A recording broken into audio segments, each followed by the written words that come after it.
Ciao, Nina. We have Chianti Classico 2023. That is my last vintage of Chianti Classico, and also the vintage that I'm super happy about. That's good to hear. Because of how the result it's in the bottle, not for how the year went, but for the bottle. And as I read in the recently, you got a huge award by a famous journalist of Walter Speller, who is working for Jancis Robinson, which is a great honor, and you got a good result there for the tasting. Is it good for you? Super good. I'm super happy and honored to get this recognition from Walter on Jancis Robinson. Walter is a person that I have. It's really nice to talk with, good exchange, and I'm really happy that the wine of Tregole is being appreciated. I read in this interview that your statement 23 was fighting something you couldn't win. Yeah, that's true. What does it mean? Nature. We cannot really win on nature. No, nature. We work with nature. We depend on nature, but sometimes nature can be a strong wind that we have to work on the direction of, and that makes it like it takes a lot of energy for a result that we are not sure that we get. And it's a bit like, I don't want to say a fight, because I don't fight with nature. I work with nature. But 2023, I always say it's a vintage. I call it the vintage for psicologo, for the therapist. You need to have like really clear mind, really focused, because there were a lot of problems. So we fight a lot peronospora, and that's been the big fight of the year.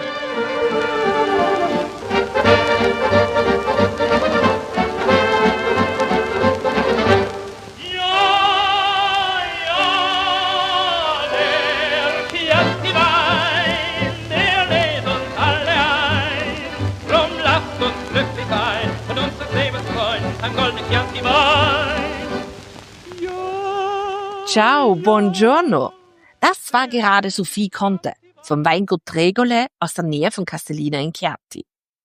Sie hat uns kurz von ihrem Chianti Classico 2023 erzählt, auf den sie sehr stolz sein kann. Denn 2023 war eine große Herausforderung und sie hat diese offenbar sehr gut gemeistert. Ich bin übrigens Nina und ich liebe Chianti Classico und hier bin ich wieder mit einer neuen Episode zu meinem Lieblingsthema. Denn mit diesem Podcast will ich dich mitnehmen in meine Chianti Classico Welt und dich teilhaben lassen an Gesprächen mit Winzern, an meinen Eindrücken hier im Chianti und dir so viel wie möglich über Chianti Classico erzählen. Heute bin ich, wie du ja schon bemerkt hast, zu Gast auf Tregole. Das Weingut und der dazugehörige Agriturismo gehören Sophie und ihrer Mutter. Sophie ist dabei hauptsächlich für die Weine verantwortlich und Weingärten natürlich, und ihre Mutter betreut die Gäste des Agriturismo. Buongiorno Sophie, thank you for spending your time for a new podcast show. We are sitting here in Tregole. Unfortunately, it's a little bit raining, so we are sitting inside in a wonderful stanza, in a wonderful room with a fantastic view to your garden, to the trees, wood around us. And so it's a perfect place to stay here. And then thank you very much that you invited me to do a podcast together on that magic place. When I think of Tregole, the following three key facts come to my mind. It's first of all woman power. We later on will explain why woman power. And of course Castellina, because you're situated close to the city of of Castellina. But I also think on Rada in Chianti. Let's go on for later. And for me, it's always when I'm thinking on Tregole, it's going up, because coming from Castellina, the way when you enter the dirty road, you're going just up, up, up, up. And so you are on a very high altitude here. I know that Tregole has a huge history. Let us have a little view back. What can you tell us about the history of Tregole? So Tregole, we are like, I think we are like a really short piece in a huge puzzle, no? Because it's a place that has a story that starts. The name was given by Etruscans. So we're talking about like 400 years BC, no? And that's why the name of Tregole, it's pronunciated not in a Latin way, but the meaning is of a hill with 3 tiny valleys around. So tre for 3 and valleys for gole, no? Oh. And the house of Tregole has always been the main building, no? The farm has always been the center building of this hill that became slowly a hamlet. But at the beginning, there was a watching tower, and that watching tower was in the year 1000. And we are sure that there was someone staying here. We know the name. His name was Teodorico Ildebrando, and he was the guy in charge for the watching tower. So can you think how different was the life of a person on the year 1003, saying like 1003, compared to the one that we are having now? It's really different. So that's why I always feel like a small piece on a huge puzzle, no? So the only thing that we can do, I always say, is try to preserve the place, keep it good, keep it alive, always renovate it to make it live, but not change it too much. And that's a bit a kind of respect that we have on the house, no? So the house in the last 1000 years had plenty of different families living there and staying here. And agriculture has always been the main life of the house, for sure. As you can imagine, no? We are surrounded by forest, hills, and fields. So it's always been a house for grapes, olives, animals. There were cows, there were pigs. They were producing barrels for the wine. They were breeding trees for the corks. They used to have trees for fruits. You mentioned renovating. You're keeping the house and renovating. I think on your chapel, you have a chapel here as well on Tregole, or at Tregole. And can you tell us a little bit about that? Because I know it's a very special project. Yeah, it's so the chapel is from the year 1580. That's the year that you see also on the sign on the house, because we want to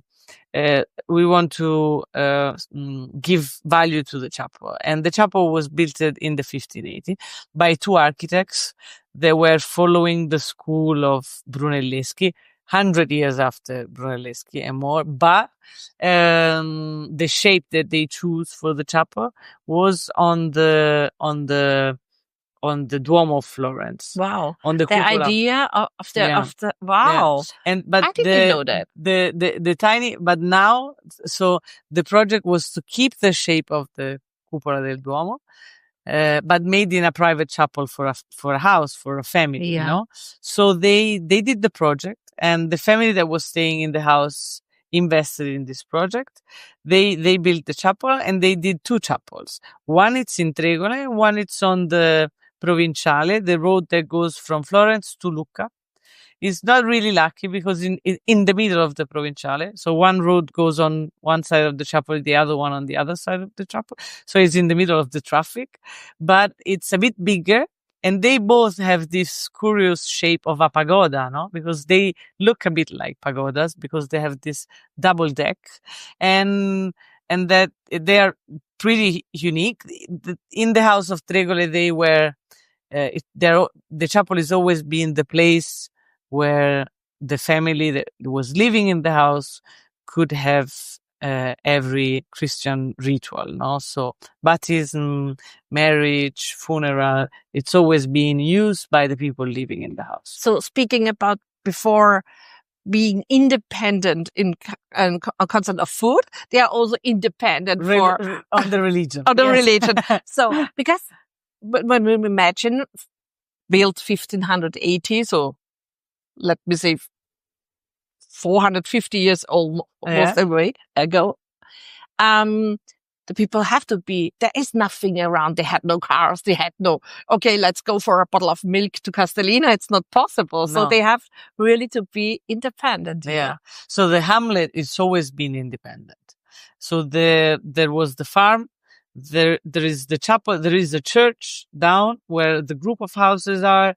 There is the cemetery of Tregole. There was a school in Tregole, so it was completely independent. And that's a bit how old hamlet were built, no? Because were the place where the farmers were staying, and they would live in a way that was not in everyday need to go in the main town, Castellina. So also the people living in the house built the house on that aim, no? And since when is the family Conte, so your family, owner of that wonderful place? So my parents arrived in Tregole in 1998, and they came to Tregole because they wanted to buy a house. So they didn't come to Tregole because they wanted to buy a house. Someone suggested them, after plenty of other houses that they've seen, to go to Tregole and see this place. And they arrived here and they fell in love with the place. But they knew that the house was bigger than what they expected, because half was a ruin and half was a semi-livable house. And so in the end, they decided to change their life, stop their jobs, and then slowly invest in Tregole. It took them 10 years to bring the main building as you see it now, so totally renovated. And they always did as a job to keep the house alive, hospitality. You know, hospitality has always been the main work of the house, with rooms, with food, with wine. But that was the life of the house until I arrived, more or less. Because this is good that you mention it, because I know that you had but you had another profession. You haven't been an agronomist or a wine producer, because you mentioned your family came here not from a wine producing part. So what did you do before you did wine? Before you started? So I studied communication. And marketing. It's not bad. And then I slowly got interested in wine, doing a sommelier course. Then I started going abroad. I always got more deep into wine, until in the end I decided to do a master that was marketing and management for wineries. Mm-hmm. Then I started working for other wineries in the area. But more in the area of sales and marketing. And then the family had some changes in the year 14, and we had to choose what to do with the land. The land was on lease, and part of the wine was kept for the house, but mostly was sold. Liquid, and so we had to choose a bit what to do. My mom had no idea. My brother is doing a completely different job, and I was already in the business. And so I was thinking around, what should I do? Should I go back to Tregole and open up a wine business? And I wasn't really sure. But everyone around told me, Sophie, is a good place. Believe in the place. It's a place where you can do great things. You just have to believe on that, no? And some of those people that believed in me and in the place still work with me. Some other are good friends. Some other are colleagues. And I have to thank all of them, because now this year will be my 10th vintage. So this is a very good moment to say chin chin and to taste Cheers. Your wine. Cheers. Salute.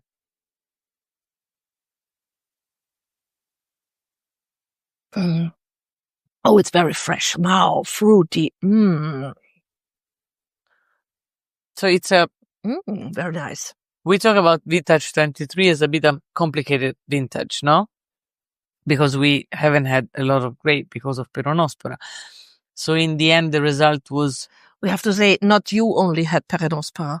I think all over Europe had Peronospora. So it was the problem of the year 23 and not yours only. Yeah.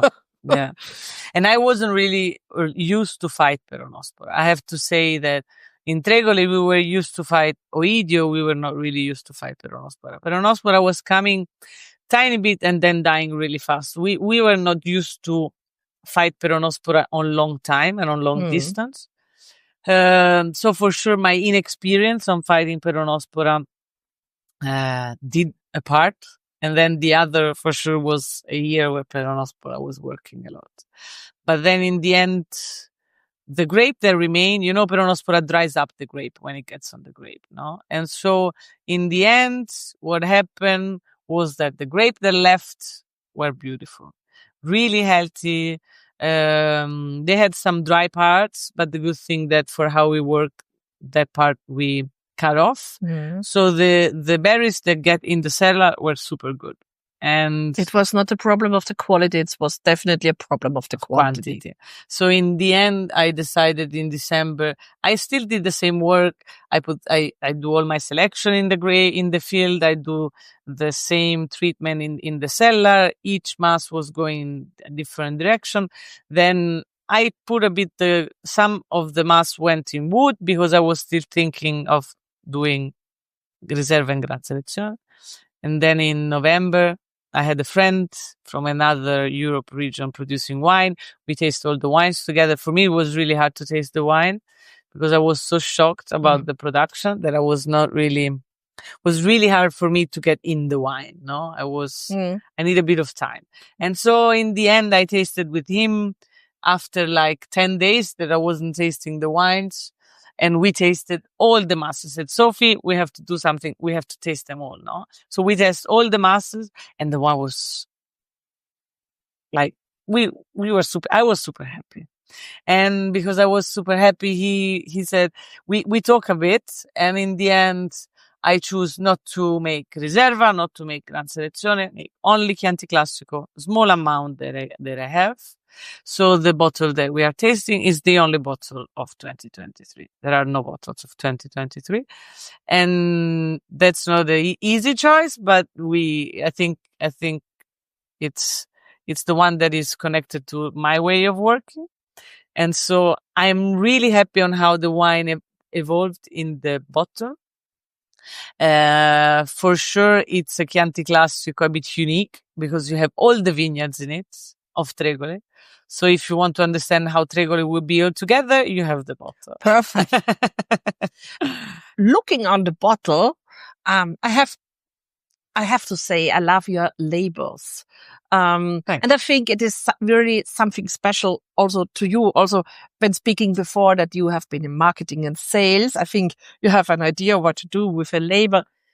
Can you tell us a little bit about the label? Because the people can hear. Yeah. They can have a look on my website to see the bottle. Yeah. And I will give a link in the show notes. But perhaps you have a little story to share. Yeah, of course. So I think the label has been the first lesson that I learned doing this job about doing things slowly and with their rhythm, because with the label at the beginning, I was young, 25. I wanted to do a lot altogether, super fast and immediate, no? But that's impossible. Or it was like, I found it really not my rhythm.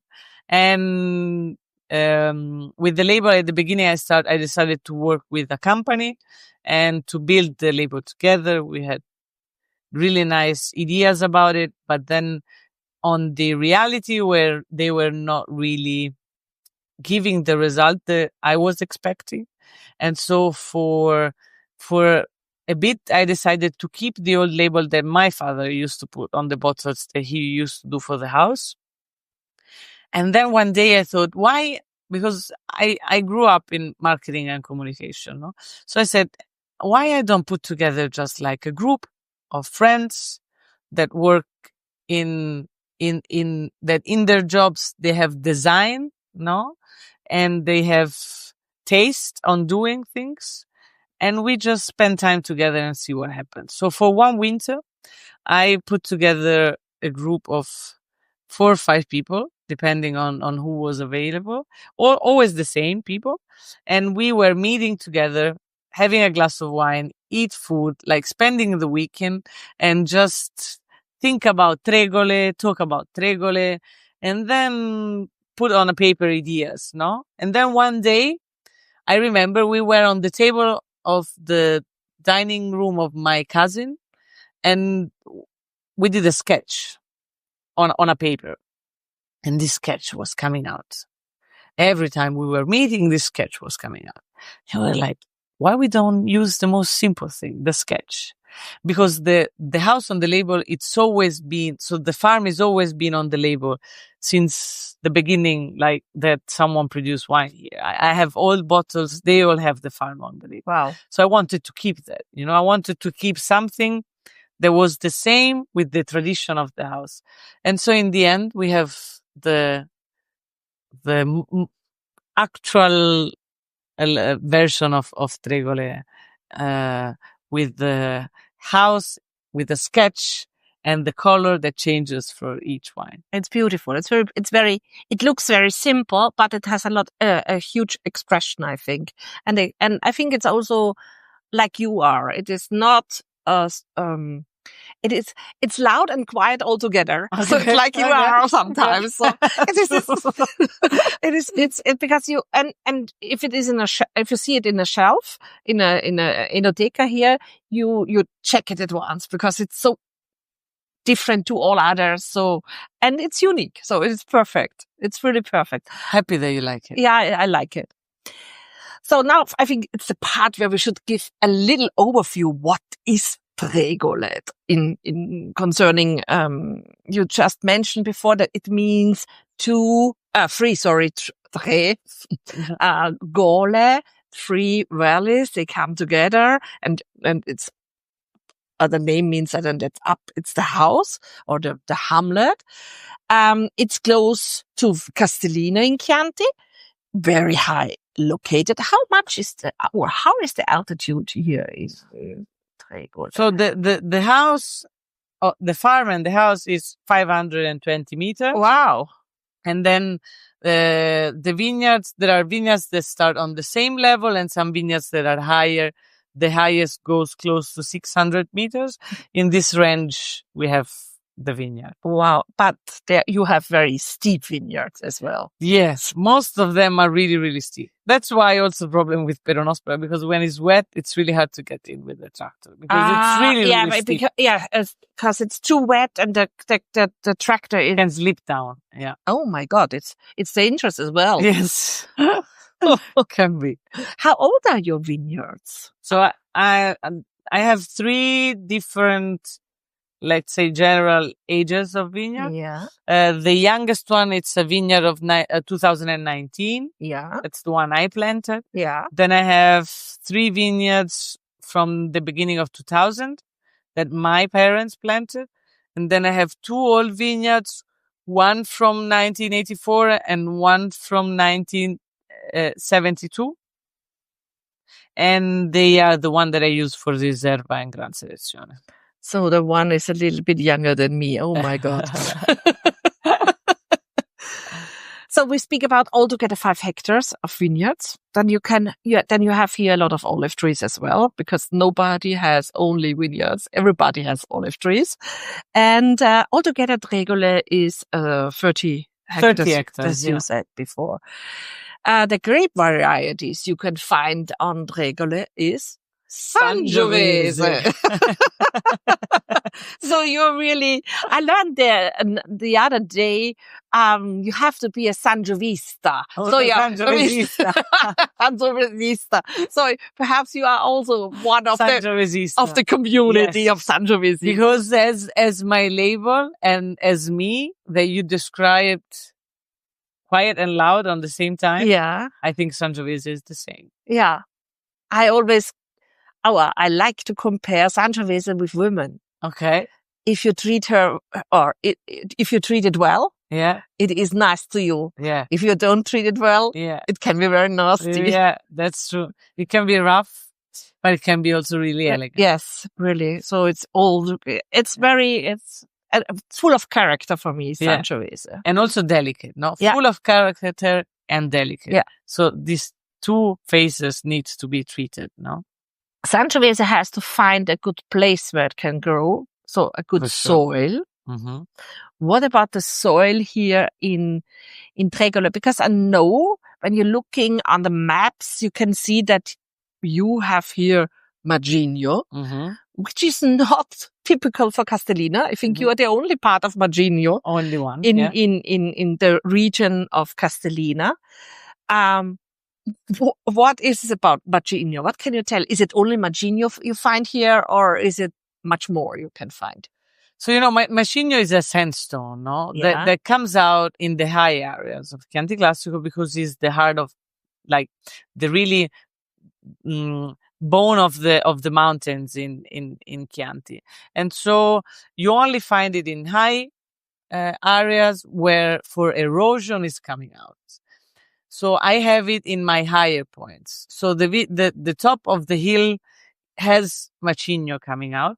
Then the more you go down, the more you get the more superficial soil. So you get the calcareous limestone, no, coming. So you have a mix of these two. Then depends, soil, it's not like a box that you can divide and you have one soil or the other. There are areas where I have a bit more Magigno and areas where I have a bit more limestone. Generally, both of them give this character where you have in altitude and with this exposition, deep color, really fruity nose, but really wines that stay on the tongue, I always say it's really hard that wines in Tregole go out of teeth. They are center mouth focused, no? They go out of teeth. I like this. You have just Sangiovese here. Your partner here is Sangiovese, let me say. Yeah. And you're producing 4 wines with it. The Chianti Classico. Yeah. The Chianti Classico Reserva, we mentioned before. As well the Chianti Classico Gran Selezione. True. And what is the 4th? It's a white wine or something between or something special. Let me so. It's called il Chicchero. Yeah. What does it mean, il Chicchero? So Chicchero, it's a word that people use in Siena to play cards. I play a lot of cards with my friends, and Chicchero, it's when you get you get the ace coming out of your, I don't know how to say, shirt. You know? It's like a surprise, it's unexpected in something that it's like the wow effect. I don't know how to say. Yeah, that's good. Yeah. And so for a wine that it's halfway between a rosé and a white, because some years is a bit more white, some years is a bit more pinky, depends on the skin. I decided to have this surprise name, Very nice. So, but it's only done with Sangiovese, we mentioned. And how do you do it? So it's a Sangiovese picked 20 days before, usually, when we pick the Chianti Classico, with the berries that have the harder skin. Okay. So that they crush, they don't melt. Okay. So no big color release. Full bunches in the tank. Pressure of the bunches, one on the other. You get the juice coming out until it's white. The first juice of wine is always white. It's succofiore. Comes out when it's starting to get color. I close the tank and that's it. So every year changes the quantity. Some years I do 400 bottles. Some years I do 600 bottles. Dry ice. I keep it quiet and then slowly starts fermentation. Oh, sounds easy. But it is not easy, I think. Yeah. To find the perfect point to close the tank, I think it's not easier. Yeah. It's fun. It's a wine that we do for fun. Okay. Because we like to do something different than what we are used with the reds. I say it's the wine for my mom, because it's really fresh. It's a really drinkable wine, has this fruity taste. And so it's a game. We do it for fun. Il Chicchero. Il Chicchero. Yeah. So it's good. Wine always producing wines. When you speak with producers or when I speak with producers, everybody's telling me his ideas or her ideas about the wine. So with which character, with philosophy. What is your idea making wine when you started, and did it change or is it still the same when you started? What can you tell us about your ideas in making wine? So you can imagine that when you start a job, that there is no one teaching you, no, but you just learn from the work. So the first 4-5 years have been mostly trying for me to understand where I was and what I was doing. Okay. So I work mostly in the field, not really.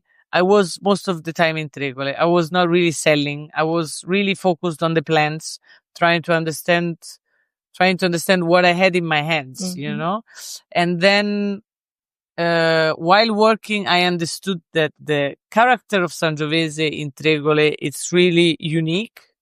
So I decided to focus on that. So I'm still learning a lot. So I think you never stop learning with our job. I think. But you have to think it's my 10th vintage. So I'm still learning a lot. Yeah. But I really believe that. So my aim is to bring in the glass, what is Tregole, what is Sangiovese in Tregole, the more connected to the place possible. So all my investments in the cellar, in the field, go on that direction.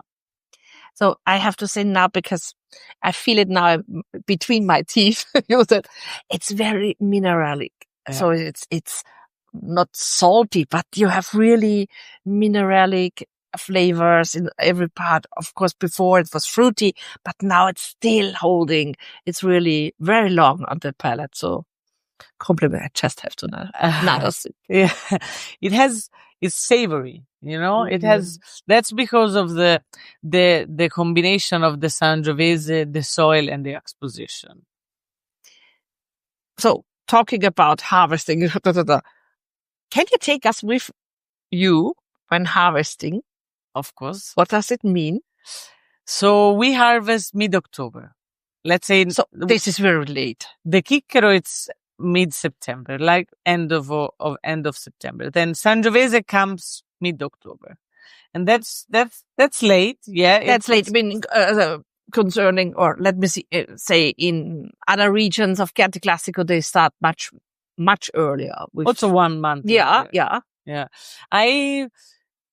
In Tregole, we need a while to get the tannins ripe and mature, and so. Our dream of me and the people that I work with, it's to have the bunches on the plant and no leaf on the plant. Yeah. That's our dream, So we really believe that the wine is done on the plant. So we try to keep the grapes on the plant as much as the weather let us do it. Because October, days are shorter, humidity is coming. We don't have so much. We don't want that the grapes get too much water, too much humidity.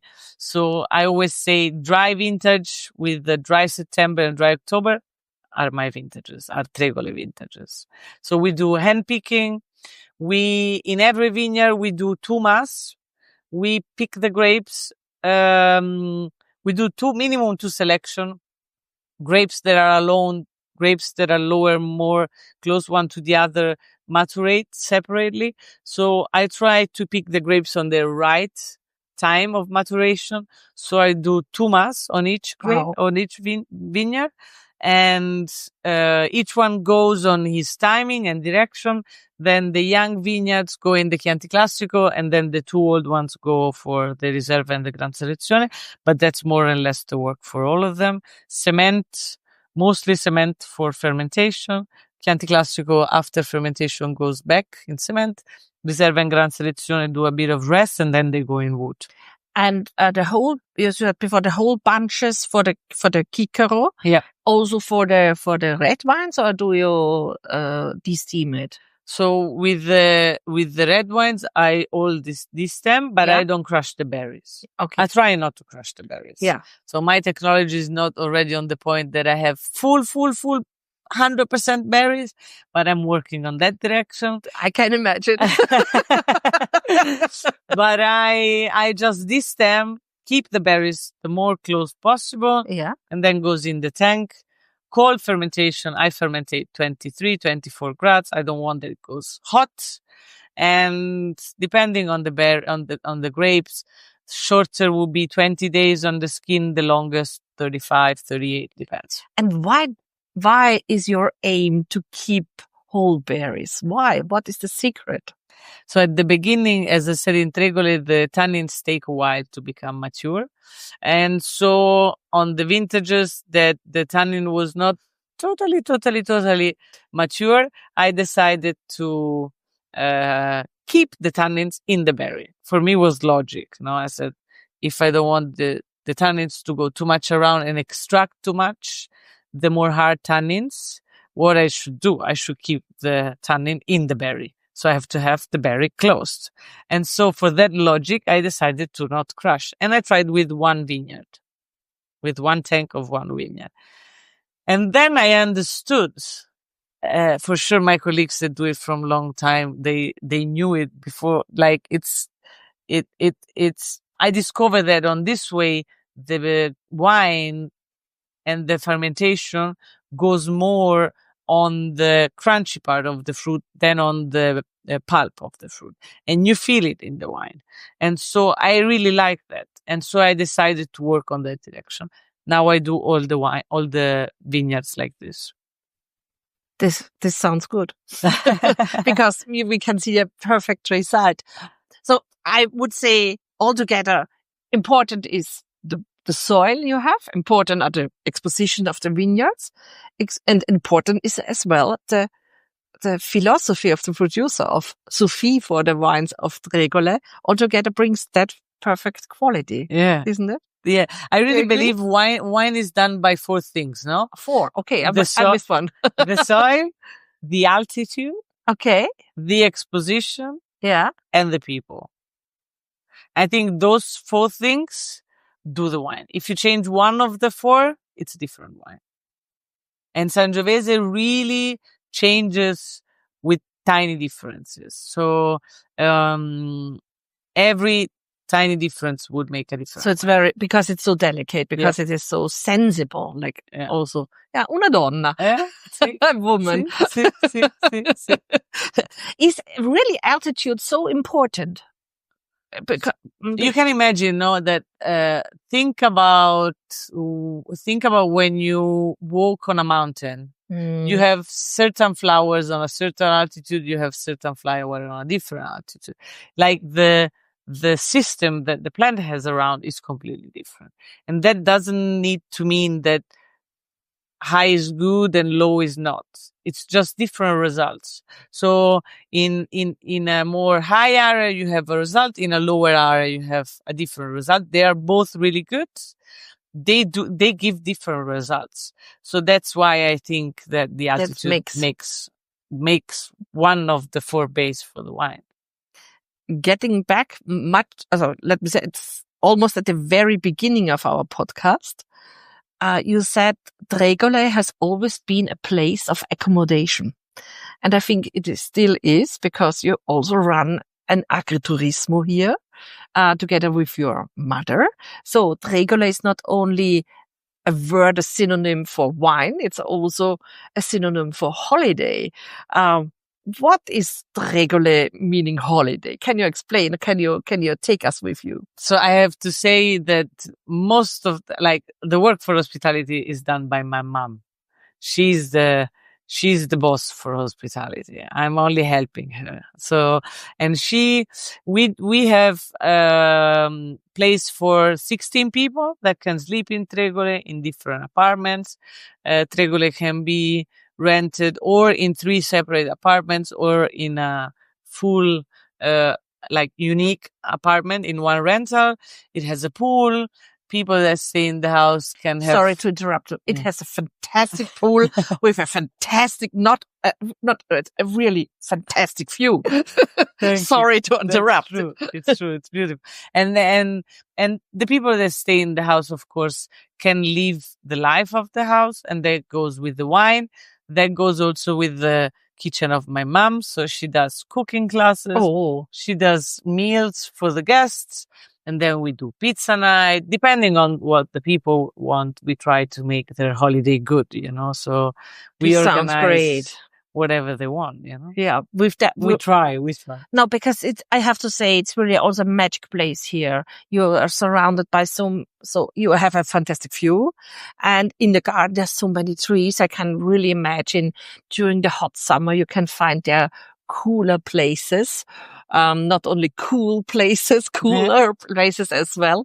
And I think it's a fantastic possibility to stay with a book or a glass of wine and doing nothing during a holiday. So it's out. And then your mother is cooking. Yeah. Oh my God. It's for sure a place of peace. Yes. A friend a few days ago told me, I said, I'm a bit stressed in this time of the year. She says, Sophie, don't say it loud, because it's not believable that you're stressed in the place where you live, because Tregole is such a quiet place. And it's a place of peace. And I have to say, of course, each one has the stress of a job, but it's a place really of peace. Yes, it's a place of peace. I totally confirm. But you are not. You are connected with the rest of the world. This is perhaps probably that's the stress. You're right. You're not independent as the former owners have been. Yeah. So perhaps that's the problem. Yeah. we have to. I have to work with that. Yeah.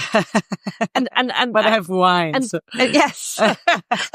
it helps to slow down a little bit. True. That's true. That's true. Grazie, Sophie. Thank you, Nina. It was a very nice pleasure, like always, talking with you. Grazie. And I always learn something, because it's always getting something new for me, as also doing a podcast. So I have to do more podcasts to get more and more information. Thank you for your time, because I know, as you mentioned, you're very busy. Thank you that you took your time for us, for my listeners, and for the people. I want to feel in love with Chianti Classico, and especially with Tregole. Grazie, cara. Grazie a te. Grazie mille. Tregole ist wirklich ein wunderschöner und friedlicher Fleck auf unserem Planeten. Ich hoffe, Sophie und ich konnten dir ein wenig den Flair von Tregole vermitteln. Falls du jetzt noch mehr über Tregole erfahren möchtest, dann findest du viele Informationen auf meiner Website. Und wenn du jetzt Lust bekommen haben solltest, die Weine selbst zu probieren, dann kannst du diese in meinem Online-Shop finden. Beide Links findest du wie immer in den Episodennotizen. Ich sage nochmals herzlichen Dank an Sophie Conte für ihre Zeit und für ihren Spirit, uns in ihre Welt mitzunehmen. Und all das, damit du hoffentlich eine gute Zeit hattest, diese Episode zu hören. Danke auch für deine Aufmerksamkeit. Ich weiß mir das sehr zu schätzen. Wenn dir mein Podcast gefällt, dann freue ich mich, wenn du den Abo-Button klickst. Danke schon mal dafür vorab. Wie immer hoffe ich, dass ich dich auch heute mitnehmen konnte in meine Chianti Classico-Welt. Denn das ist meine Passion, mein Auftrag. So fühle ich es zumindest. Ich sag Tschüss, ciao, bis zum nächsten Mal. Ich freue mich auf dich. Ciao, ciao.